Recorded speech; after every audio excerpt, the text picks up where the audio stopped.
Welcome students. I am Sadish, Department of Economics, working from Saurabhya Group of School. Dear student, the 11th standard chapter 3, Production Analysis. This video discuss part 4. Before discussion part 4, you understand the previous class. For example, part 3, you discuss lot of concepts. For example, isoquant curve. What is meant by isoquant curve?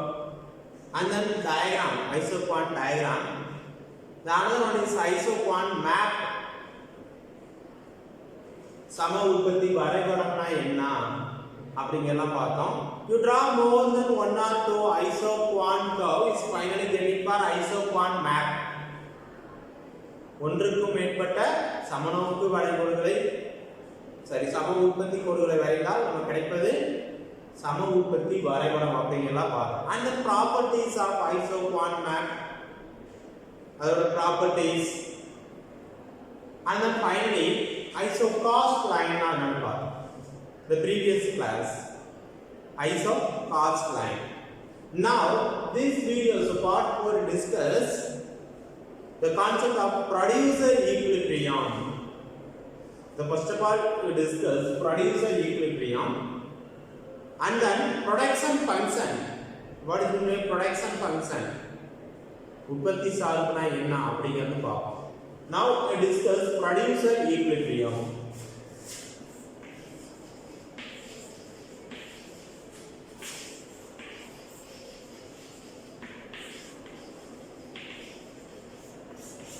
So first of all, you understand what is the meaning of producer equilibrium. Producer equilibrium. Second chapter में பார்த்திருக்கோம். Consumer equilibrium அப்படிங்கிற diagram பார்த்திருக்கோம். Same. அதே போலதான். But இங்க ஒரு producer equilibrium, உற்பத்தியாளர் சமநிலை. அங்க நம்ம பார்த்தது consumer equilibrium, நுகர்வோர் சமநிலை அப்படிங்க பார்த்தோம். Now discuss producer equilibrium. Producer equilibrium என்ன? உற்பத்தியாளர் சமநிலை அப்படிங்கிறது. The producer getting for maximum profit, getting to minimum input. குறைந்தபட்ச உள்ளீட்டை பயன்படுத்தி அதிக அளவுல என்ன கிடைக்கிறது? வெளியீடு கிடைக்கிறதா லாபம். Is getting for profit, used for minimum input, getting for maximum profit. They explain for producer equilibrium. குறைந்த அளவு உள்ளீட்டை பயன்படுத்தி அதிக அளவுல எப்படி லாபம் பெறுவார்? They used for two factors. Producer equilibrium கிடைக்கிறதுக்கு என்ன பண்ணா two factors used. நமக்கு ஆல்ரெடி தெரியும், labor and capital.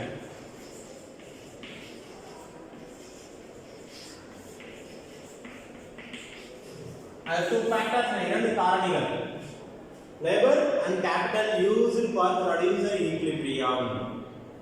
இங்க வந்து உற்பத்தியாளர் சமநிலை கிடைக்கிறதுக்கு இரண்டு காரணிகள் வந்து பயன்படுத்துறாங்க. ஒன்னு உழைப்பு, இன்னொரு மூலதனம். இது ரெண்டும் ரொம்ப முக்கியம். The labor and capital used for factors getting for maximum profit to the producer. இது ரெண்டையும் பயன்படுத்தி அந்த உற்பத்தியாளருக்கு எந்த அளவுக்கு லாபம் கிடைக்குது அப்படிங்கறது சொல்லக்கூடியது. இதனுடைய importance, for examples optimum combination of factors. Optimum அப்படின்னா மேக்ஸிமம், மேக்ஸிமம் ஆப்டிமம் மேக்ஸிமம் அதிக அளவுல என்ன கிடைக்கும். For example the output maximization given the input, given the input என்னப்பா கொடுக்கக்கூடிய உள்ளீட்டை பயன்படுத்தி given the input getting for maximum output, குறைந்த அளவு உள்ளீட்டை பயன்படுத்தி அதிக அளவுல எவ்வளவு ப்ராஃபிட் எடுக்கணும், அதாவது உற்பத்தி ப்ரொடக்ஷன் எப்படி எடுக்க முடியும் அப்படிங்கறத இது சொல்லுது இந்த டயகிராமோட. And then second point, there is cost minimization for the given output. Another is very important, cost minimization. What is the meaning of cost minimization? The cost minimization means the reducing for expenditure to the firm or industry. to the firm or it is ஒரு நிறுவனமோ தொழிற்சாலையோ அவருடைய செலவை குறைத்துக் கொள்வது the cost minimization. Cost minimization means செலவு அந்த செலவை வந்து குறைச்சிக்கிறது. Cost means நம்ம நினைச்சிருப்போம் காஸ்ட் அப்படின்னா வந்து விலை அப்படின்னோம். the price only price அப்படிங்கிறது விலை. காஸ்ட் அப்படின்னா செலவு அந்த பொருளுக்கான செலவு. இங்க செலவை குறைக்கணும். எந்த செலவு? அந்த இன்புட் காஸ்ட் மினிமைஸ்டு. உள்ளீட்டுக்கான செலவை குறைக்கணும். அப்படி குறைச்சிட்டா டெஃபினெட்லி கெட்டிங் a profit. நம்ம பயன்படுத்துகிற raw materials, machineries, labour, capital everything reduce. ரொம்ப குறைவா பயன்படுத்தணும். அதாவது அதனுடைய செலவு குறையும். இப்போ ஆட்டோமேட்டிக்கலி கெட்டிங் ஃபார் ப்ராஃபிட். உங்களுக்கு என்ன கிடைக்கும்? ப்ராஃபிட் கிடைக்கும். அதுதான் சொல்லுங்க. இதான் பார்த்தீங்கன்னா டூ காம்பினேஷன் ஆப்டிமம் அவுட்புட். உச்சபட்ச வெளியீடு வந்து கொடுக்கறதுக்கு டூ திங்ஸ் என்னென்ன சொன்னாங்க? ஃபர்ஸ்ட் என்ன சொன்னோம்? the given the input உள்ளீட்டை பயன்படுத்தி மேக்ஸிமம் அவுட்புட் எந்த அளவுக்கு வெளியீட்டை பெற முடியும். the first point. another one is cost minimization. what is the meaning of cost minimization? செலவை குறைக்கிறது. cost minimization செலவு குறைக்கும். எந்த செலவு? the input cost minimization. input cost means the labor and the capital. அதான் உள்ளீடு. இங்க வந்து two input factors used. labor சொல்லிட்டோம், ஒரு capital சொல்லிட்டோம். அதை பயன்படுத்தி செலவை வந்து குறைக்கணும். செலவு குறைச்சா ஆட்டோமேட்டிக்காக ப்ராஃபிட் கிடைக்கும் அப்படிங்கிறது தான். அடுத்து நம்ம டயக்ராம் அண்ட் தென் ஒரு இம்பார்ட்டன்ட் கான்செப்ட் இருக்கு. Conditions for producer equilibrium. இங்க வந்து ப்ரொடியூசர் ஈக்விலிபிரியம் கிடைக்குமா? there are the two conditions mentioned. அந்த டயக்ராம் வச்சு அதுக்கப்புறம் பார்க்கலாம். அப்பதான் ஈஸியா புரியும். now diagram producer equilibrium கான diagram.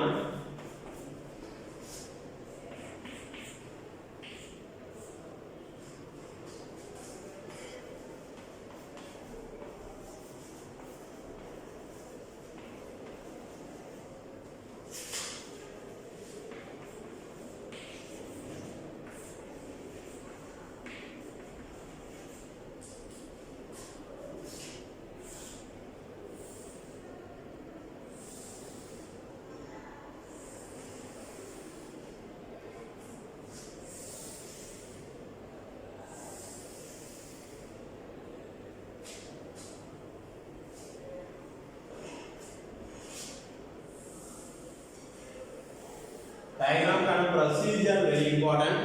நம்ம எந்த procedure பண்ணோம் அதே மாதிரி தான் நீங்களும் பண்ணணும்.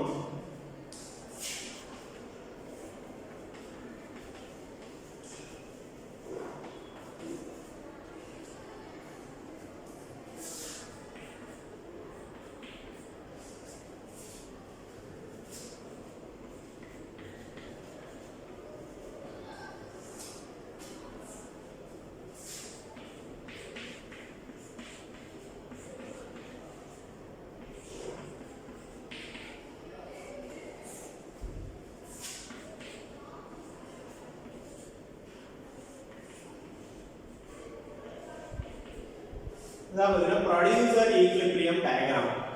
இப்போ ப்ரொடியூசர் ஈக்விலிபிரியம் அப்படின்னா உற்பத்தியாளர் சமநிலை அப்படிங்கிறது ப்ரொடியூசர் ஈக்விலிபிரியம். இந்த ப்ரொடியூசர் ஈக்விலிபிரியம் டயக்ராம் இங்கே பார்த்த மாதிரி இருக்கும் நமக்கு. As studying for second chapter consumer equilibrium same. Consumer ஈக்விலிபிரியத்துக்கு இதே மாதிரி தான் டயக்ராம் வரும். பட் அங்க கன்சியூமருக்கான வெயிட்டிங் ஃபார் மேக்ஸிமம் சாட்டிஸ்ஃபிகேஷன் அப்படின்னு பார்த்தோம். maximum satisfaction of the consumer is explained for the consumer equilibrium. அங்க நுகர்வோர் சமநிலையில அவருக்கு மேக்ஸிமம் சாட்டிஸ்ஃபேக்ஷன் கிடைக்கிறதுக்கான டயகிராம் பார்த்தோம். பட் இங்க ப்ரொடியூசர் ஈக்விலிபிரியம் உற்பத்தியாளருக்கான சமநிலை அப்படின்னா என்ன? Is ready for profit. Profits லாபம் கிடைக்கணும்.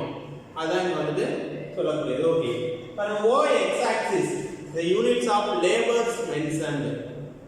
O x axis is units of labor and then O y axis unit of capital. Very important. நம்ம ஆல்ரெடி சொல்லிட்டோம் the two factors used. இரண்டு காரணிகள் பயன்படுத்துறாங்க. என்னன்னா labor and then capital. அப்ப two factors are used for producer equilibrium. equilibrium. X axis is used for labor, y axis is used for capital. Next, for example, P1, P2, P3 line. இந்த லைன்ல என்ன ஆகும்னா isocost line. Isocost line. Previous class நம்ம பார்த்தோம் isocost line. இந்த மாதிரி வந்து பார்த்தோம் isocost line touch x and y axis. Isocost line x அச்சையும் y அச்சையும் தொடும் அப்படி நம்ம வந்து பார்த்தோம் previous class. அந்த லைன் கண்டிப்பா தேவை எதுக்கு is heading for producer equilibrium. Producer equilibrium கிடைக்கணும்னா definitely need for isocost line.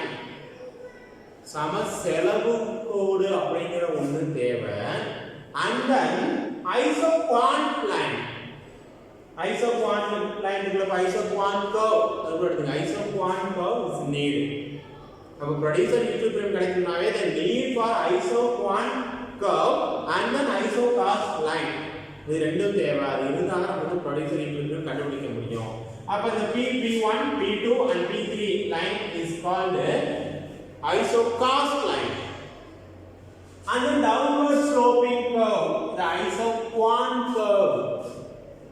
கீழ் நோக்கி சரிந்து செல்லுகிற கோடுனா isoquant curve அப்படிங்கிறது. ஓகேவா? இப்போ இது ரெண்டு அதாவது producer equilibrium கிடைக்கும். ஓகே. இப்போ before explanation of diagram, first of all you understand there are the two conditions of producer equilibrium. உற்பத்தியாளர் சமநிலையில two conditions இருக்குது. First condition என்ன அப்படின்னு பாத்தீங்கன்னா the isocost line இத பாத்தீங்கன்னா isocost line must be tangent to the isoquant curve. Isocost line இந்த செலவு கோட்டை isocost line must to be tangent. What is the meaning of must to be tangent? Tangent அப்படினா தொட்டு செல்லணும். எந்த கோடு? செலவு கோட்டை சம உற்பத்தி கோடு எங்க தொட்டு செல்லுதோ. Not intersect. Intersect நான் ஒன்றை ஒன்று வெட்டி கொள்ளுது அப்படி கிடையாது. Tangent. Isocost line must to be tangent to the isoquant curve. Isoquant curve isocost line எங்க தொட்டு செல்லுதோ. தொட்டு செல்லுங்க பாருங்க. For example, this is the isocost line. This is isoquant curve. பாருங்க இந்த மாதிரி. இந்த இடத்துல தான் தொட்டு செல்லுது. It's a getting for producer equilibrium. இந்த தொட்டு செல்லுது அங்கே உற்பத்தியாளர் சமநிலை கிடைக்கும். இப்போ இந்த சமநிலை என்ன? For example, the used for OM level labor and then ON level capital. The producer used for OM level labor and then ON level used for capital. இந்த அளவுக்கு வந்து உழைப்பாளரையும் இந்த அளவுக்கு மூலதனத்தையும் பயன்படுத்தி அதிக அளவுல லாபம் பெறாரு. அதுதான் நம்ம used for labor OM and then capital ON, the producer getting for maximum profit. அவருக்கு மேக்ஸிமம் ப்ராஃபிட் கிடைக்கும் இங்க எதை வச்சு அவருக்கு இருக்கக்கூடிய பட்ஜெட் அதான் அவருடைய செலவு எவ்வளவு செய்ய முடியும். இந்த லைன் பாருங்க இந்த அளவுக்கு தான் அவருக்கு செலவு செய்ய முடியும். இதுக்கு மேல போச்சுன்னா it's not attainable point. Not attainable point அப்படின்னா அவர் வந்து எட்ட முடியாத பகுதி. எட்ட முடியாத பகுதி என்ன? For example isocost line sitting upward. இதுக்கு மேல இருக்கு அந்த அளவுக்கு அவரால் செலவு செய்ய முடியாது. அவரால் இவ்வளவு தான் செலவு செய்ய முடியும். இந்த அளவுக்கு செலவு செஞ்சு அவருக்கு லாபம் கிடைக்குது அப்படிங்கறத சொல்லக்கூடியதான் producer equilibrium. இப்போ நம்ம two conditions சொன்னோம். First condition என்ன சொன்னோம்? Isocost line must to be tangent to the isoquant curve. Isocost line isoquant curve என்ன பண்ண தொட்டு செல்லும். இந்த இடத்துல தொட்டு செல்லுதா? இதுதான் first condition. இந்த மாதிரி இருக்கணும் producer equilibrium கிடைக்கணுமா. And then second condition, MRTS must to be decline or diminishing. MRTS must to be decline or diminishing. The MRTS na enna? marginal rate of technical substitutions diminish. இறுதிநிலை தொழில்நுட்ப பதிலீடு அது ரொம்ப முக்கியம். The T is called technology. தொழில்நுட்பம். நம்ம consumer equity இருப்பாங்க MRS XY. அங்க வந்து T அப்படிங்கிற ஒரு வேர்ட் வராது. Because T is called technology. அங்க டெக்னாலஜி தேவையில்லை பிகாஸ் அது கன்சியூமருக்கானது. இங்க ப்ரொடியூசர் அப்ப producing for goods the technology is very important. அது வந்து தொழில்நுட்பம்னா டெக்னாலஜி அப்படிங்கிறது ரொம்ப வந்து முக்கியமான ஒன்று. அப்ப MRTS அப்படிங்கிறது must to be declined. அது என்ன ஆகணும் குறைந்து கொண்டே வரணும். பாருங்க டவுன்வர்ட் ஸ்லோப்பிங் குறைந்து கொண்டே போகுதா இதான் வந்து சொல்லக்கூடியது. அந்த டவுன்வர்ட் ஸ்லோப்பிங்ல ஐசோகுவான்ட் கர்வ் எப்படின்னா convex to the origin. Convex அப்படினா குவிந்த நிலையில் இருக்கணும். இங்க பாருங்க இந்த ஆரிஜின் இங்க இருந்து இந்த ஷேப் பார்க்கறப்ப இது கான்வெக்ஸ். இந்த இருந்து பாருங்க எப்படி கான்வெக்ஸ் இந்த இடத்துல குவிந்த நிலையில் இருக்கணும். இதான் டூ கண்டிஷன்ஸ். இந்த டூ கண்டிஷன்ஸ் ரொம்ப முக்கியம். ஓகே அதனால the first condition சொல்றோம் isocos line must to be tangent to the isoquant curve, the first condition. Second condition MRTS must to be declined குறைந்து கொண்டே போகணும். பாருங்க கேபிட்டல் குறைஞ்சா லேபர் என்ன ஆகுது இன்க்ரீஸ் ஆகுது. அப்ப இந்த மாதிரி குறைந்து கொண்டே போகணும். அங்க வந்து பாத்தீங்கன்னா கான்வெக்ஸ் டு தி ஆரிஜினா இருக்கணும். கான்வெக்ஸ் டு தி குவிந்த நிலையில் இருக்கணும். இது producer equilibrium diagram. Okay and then பாத்தீங்கன்னா production function உற்பத்தி சார்புனா என்ன? A very important production function Cobb-Douglas production function. The next we discuss Cobb-Douglas production function.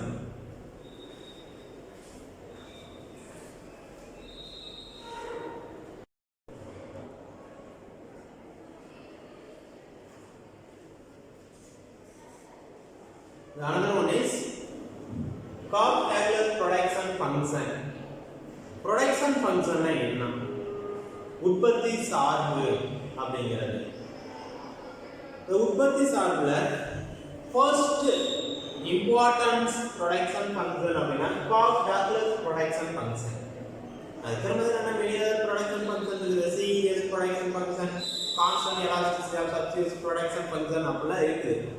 But அது நமக்கு வந்து சிலபஸ்ல இல்ல. But the first production function அப்படினா ரொம்ப ரொம்ப முக்கியமானது Cobb-Douglas production function. The Cobb-Douglas என்ன? The two important person இரண்டு முக்கியமான நபர்கள் and an economist W. Cobb and Paul H. Douglas. Paul H. Douglas அப்படிங்கறவங்க பாத்தீங்கன்னா two persons the research for production analysis. உற்பத்தி பகுப்பாய்வுனா அவங்க ரிசர்ச் பண்ணாங்க. அதான் Cobb and Douglas அவங்க ரெண்டு பேரோட நேம்ல ஷார்ட் ஃபார்மா வந்து வச்சிருக்க கூடியது. அப்ப கேக்கலாம் the production function introduced by Cobb-Douglas அப்படிங்க ரெண்டு பர்சன் அத ஞாபகம் வச்சுங்க. ஓகே அவங்க என்ன சொல்லி இருக்காங்க? நம்ம இதுக்கு முன்னாடி பார்த்தோம் production பார்த்தோம். the input factors used னு பார்த்தோம். labor and capital two input factors use பண்ணி அவுட்புட் கிடைச்சது பார்த்தோம். is systematically studied for production function the used for only two factors labor and capital. Labor and capital இந்த ரெண்டையும் பயன்படுத்தி the input factors used for labor and capital and how much change of output வெளியீட்டில் எந்த அளவுக்கு மாற்றத்தை ஏற்படுத்துது அப்படிங்கிற ஒரு systematical study R research oriented ஆராய்ச்சி மூலமா வந்து சொன்னாங்க. the used for these theories applied are used for American manufacturing industry. USA ல இந்த American manufacturing industry கேட்கலாம். அப்ப Cobb-Douglas production functions applied to என்ன எங்க அத அப்ளை பண்ணாங்க? the American manufacturing industry. அமெரிக்காவுல ஒரு தொழிற்சாலையில இது அவங்க ஆராய்ச்சி செஞ்சு பார்க்கறாங்க. என்ன ஆராய்ச்சி செஞ்சு பார்க்கறாங்க? only two factors are input used, labor and capital. இது ரெண்டையும் பயன்படுத்தி how much of output getting, எந்த அளவுக்கு வெளியீடு கிடைக்குது அப்படிங்கிற ஒரு ரிசர்ச் மூலமா கண்டுபிடிச்சாங்க. இது one of the important theory of production function. உற்பத்தி சார்ந்து ரொம்ப ரொம்ப முக்கியமான ஒன்று. Then many people understand for easily, ரொம்ப ஈஸியா அண்டர்ஸ்டாண்ட் பண்ணிக்கலாம். Cobb Douglas production function. அப்ப வந்து என்ன கேட்கலாம்? ப்ரொடக்ஷன் ஃபங்க்ஷன் கொண்டு சொன்னது யாரு? Cobb Douglas. The production function applied are used for என்ன யூஸ் பண்ணாங்க? American manufacturing industry in USA. அங்க வந்து யூஸ் பண்ணாங்க. இதுல என்ன அவங்க கண்டுபிடிச்சாரு? only the two input used, உள்ளீடை பயன்படுத்தி how much of output, எந்த அளவுக்கு வெளியீடு கிடைக்குது அப்படிங்கறத அவர் கண்டுபிடிச்சார் ரிசர்ச் மூலமா. the Cobb-Douglas production function equation அப்படி பார்த்தா இருக்குது. Q is equal AL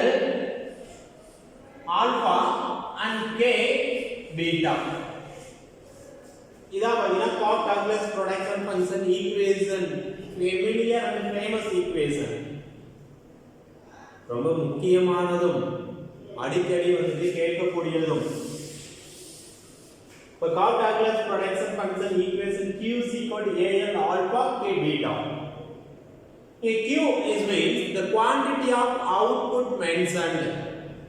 Q means the quantity of output, and then A is called a positive constant. நேர்மறையானது. இந்த நேர்மறை என்ன? labor is a positive, and then K is called a capital. So capital means the C is on or often in the economic concept. L is called labor and K is called capital, and alpha and beta is the positive correlation of labor and capital. Alpha and beta is explained for positive correlation. Labor க்கும் capital க்கும் கூடிய the positive relationship அது வந்து mention பண்ணுது. Positive அப்படினா என்ன? நேர்மறையானது. அப்ப Cobb-Douglas production function equation Q is equal to AL alpha and K beta. இதான் வந்து ஈக்குவேஷன். இத நல்லா பாத்துக்கணும். Okay, another important Cobb-Douglas production function. இதை explain only one proposal, for example constant return to scale. Very very important. Cobb-Douglas production function எதை வந்து வெளிப்படுத்துனா constant return to scale. Constant மாறா விகித விளைவு அப்படினா என்ன? For example, labor used for 10 units and output getting for 10 units. That is a constant. Constant என்ன? நிலையான. உழைப்பாளரை 10 பயன்படுத்துறப்ப வெளியீடு வருகிறது 10. And the capital used for 10, output getting for 10 is called a constant. நிலையானது. The input and output variation is equal. உள்ளீட்டிற்கும் வெளியீட்டிற்கான விகிதம் இங்க சமம் அப்படின்னு சொல்லக்கூடியது. அதாவதுனா the Cobb-Douglas production function explained for constant return to scale. மாறா விகிதத்தை மட்டும் தான் சொல்லுது. But equal 1 or less than 1 or greater than 1 அப்படி இருந்தால் அது என்னவா இருக்கும் அப்படிங்கறத நெக்ஸ்ட் நம்ம பார்க்க போறோம். So the Cobb-Douglas production function, first one, alpha plus beta is equal 1. Alpha and beta equal 1 அப்படினா constant return to scale.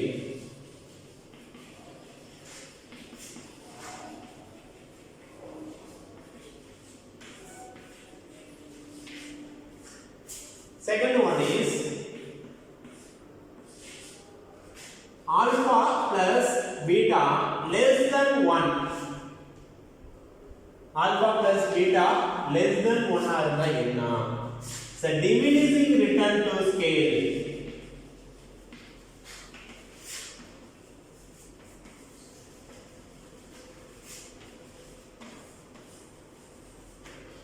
And the third one is alpha plus beta greater The greater than 1 means increasing return to scale.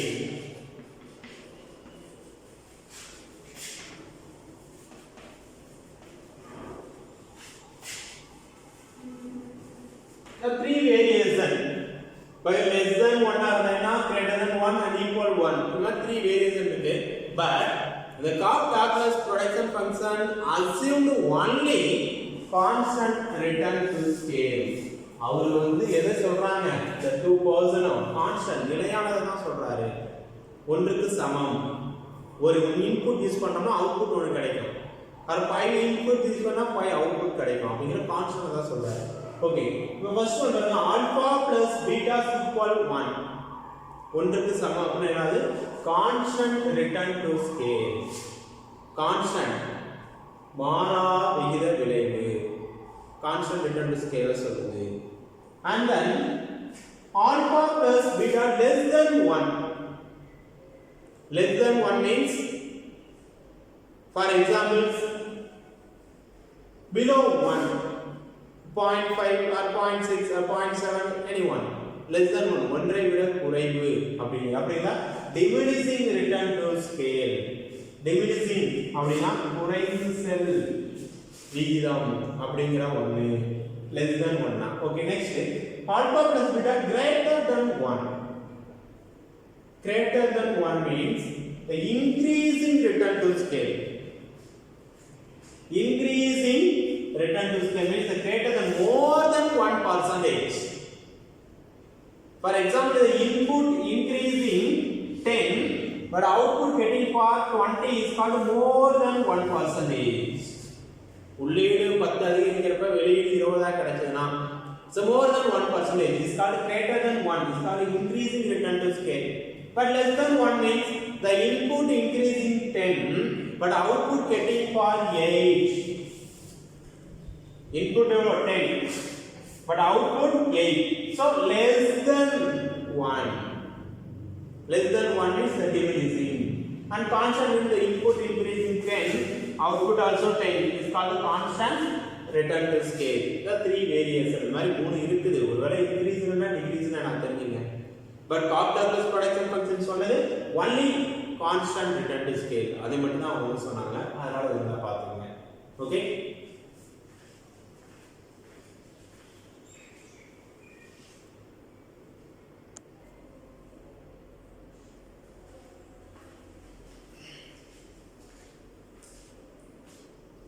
The other one is the important explanation of Cobb-Douglas production function. The Cobb-Douglas production function is important explanation. And theory என்ன சொல்லுது? This theory is assumed lot of concept. நிறைய கருத்துக்களை சொன்னாலும் ரொம்ப important concept only mentioned. முக்கியமான கருத்துக்களை மட்டும் சொல்லியிருக்காங்க. The Cobb-Douglas production function நம்ம அது தெளிவா பார்த்துட்டோம். The Cobb-Douglas production function என்ன? Two factors யூஸ் பண்ணுது. Is the empirical study, the research ஆராய்ச்சி மூலமா எங்க ஆராய்ச்சி பண்ணாங்க? the American manufacturing industries அதுல வந்து ஆராய்ச்சி செஞ்சாங்க. இன்புட் எந்த அளவுக்கு இன்க்ரீஸ் பண்ணா அவுட்புட் என்ன கிடைக்குது அப்படிங்கிற ஒரு ரிசர்ச் ஓரியன்டட். அந்த தியரி வந்து என்ன சொல்லுது? இதுல பாருங்க the 7 points mentioned. The first one is the production function explains same proportion. So what is the meaning of same proportion? The same proportion means the input increase 1% and output also same 1%. It's called the same proportion. The same proportion means, for example, the input increase in 10 but output also 10. It's called the same proportion. The Cobb-Douglas production function explains the same proportion. ஒரே மாதிரியான என்ன? 2 labors increasing, output also increasing 2. Or 5 labors increasing, output also 5 increase. That's the same proportion. The Cobb-Douglas production function first point same proportion. The another one is the constant return to scale. The Cobb-Douglas production function assumed constant return to scale. அது எதை மீன் பண்ணுது? Constant நிலையானது. The நிலையானது means the equal 1. The already telling alpha plus beta is equal 1. The constant நிலையானது the input output variation is equal. உள்ளீட்டிற்கும் வெளியீட்டிற்கும் இடையில் இருக்கக்கூடிய சமம். அது சமம்னா என்ன? ரெண்டு உற்பத்தியை கிடைச்சதுன்னா ரெண்டு உள்ளீடு பயன்படுத்துறாங்க, அவ்வளவுதான். அதான் constant return to scale is very important. Cobb Douglas production function எதை மீன்ஸ்னா கான்ஸ்டன்ட் ரிட்டர்ன் டு ஸ்கேல். அது பாருங்க. Next one is the only two factors are used in the Cobb-Douglas production function. Only the two factors. The two factors means labor and capital.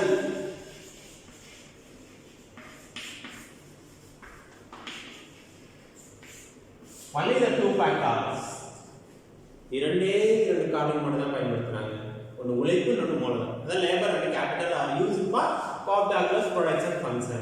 Only two factors short mention பண்ணிருக்கேன். Next one is specific standard equation. What is the specific standard equation?